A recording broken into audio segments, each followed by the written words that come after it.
एक समय की बात है। एक घने जंगल में एक चालाक लोमड़ी और एक वफादार कुत्ता रहते थे।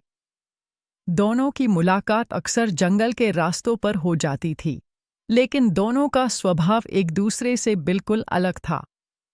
लोमड़ी बहुत चालाक और धूर्त थी, जबकि कुत्ता सीधा-साधा और ईमानदार था। एक दिन लोमड़ी ने सोचा कि क्यों न कुत्ते को बेवकूफ़ बनाकर अपना फ़ायदा किया जाए। वह कुत्ते के पास गई और मीठी आवाज़ में बोली, भाई कुत्ते, मैंने सुना है कि जंगल के उस पार एक खेत है, जहाँ बहुत स्वादिष्ट खाना मिलता है। अगर हम दोनों मिलकर जाएं, तो पेट भरकर खा सकते हैं। कुत्ता थोड़ा भोला था, उसने बिना ज़्यादा सोचे लोमड़ी की बात मान ली। दोनों साथ-साथ खेत की ओर चल पड़े। रास्ते में कुत्ते ने पूछा, क्या यह सुरक्षित है?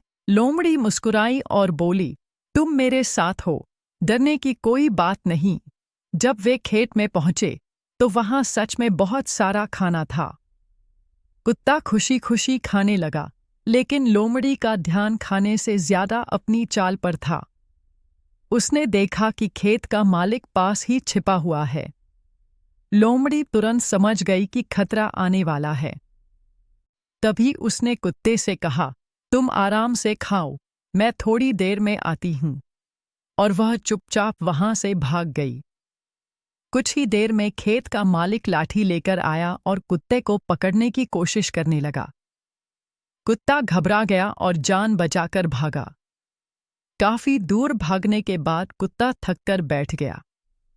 उसे समझ आ गया कि लोमड़ी ने उसे धोखा दिया है। वह बहुत दुखी हुआ, लेकिन उसने एक सबक भी सीखा।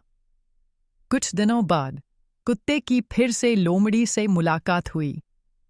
इस बार लोमड़ी फिर से मीठी बातें करने लगी, लेकिन कुत्ता अब समझदार हो चुका था। उसने लोमड़ी से कहा, मुझे तुम्हारी चालाकी का पता चल चुका है। अब मैं तुम्हारी बातों में नहीं आऊंगा। लोमड़ी शर्मिंदा होकर वहां से चली गई। कुत्ते ने उस दिन से तय कर लिया कि वह किसी पर भी जल्दी भरोसा नहीं करेगा। कहानी से सीख, हमें हमेशा समझदारी से काम लेना चाहिए और बिना सोचे समझे किसी पर भरोसा नहीं करना चाहिए।